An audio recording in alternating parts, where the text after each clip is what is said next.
It is the third day of the Republican National Convention, and today's theme is Make America Strong Once Again. Republicans are set to focus on foreign policy and national security, including the ongoing wars in Ukraine and the Middle East. For more on this, I want to bring in Seth Jones because he's the Senior Vice President at the Centers for Strategic and International Studies, joining us from Washington. And I want to start by asking you about the war in Ukraine and your views on the changing European landscape and what that might mean for international cooperation, particularly in the U.S., where Republicans are looking to provide less aid for Ukraine. Yeah, well, I was in Ukraine recently with both members of the Democratic and Republican Party from the Hill, senators and House members. I mean, I would just say that the House did pass, led by the Speaker, a package that aided Ukraine right now. So there have certainly been some questions about how much this aid continues.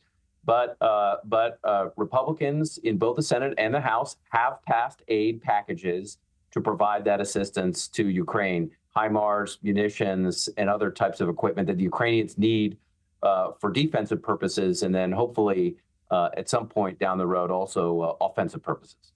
I want to shift focus for a moment because the commander of U.S. Central Command has recommended terminating this U.S.-built pier in Gaza that was made to help get aid in. What are some of the concerns for the U.S.'s ability to ensure stability in the region, considering that the conflict between Israel and Hamas continues?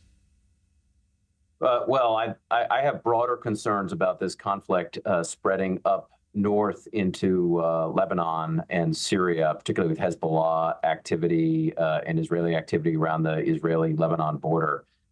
That pier was useful in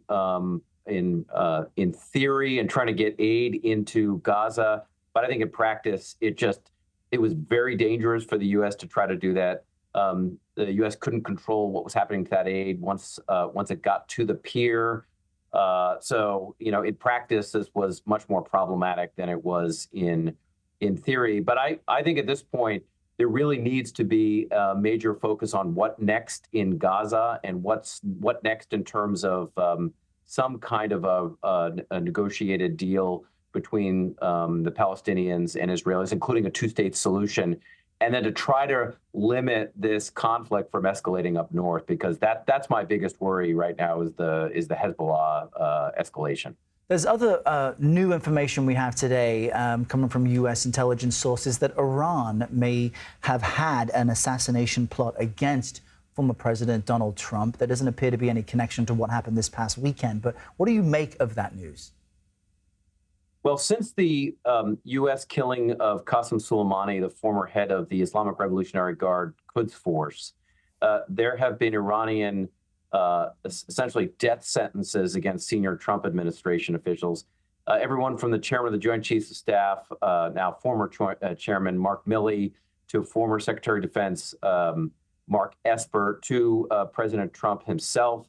That has not stopped, according to my discussions with U.S. intelligence officials. It's not the first time the Iranians have looked at conducting an assassination plot of some kind in the United States. I mean, they've done it actually somewhat recently. So I think this is a concern. And actually, after the assassination attempt against President Trump several days ago, probably more important to provide protection to senior U.S. officials, both current administration and then former ones involved in that assassination of Soleimani. All right, Seth Jones, we appreciate you joining us and tackling some of those big international topics. Thanks for your time. Thank you.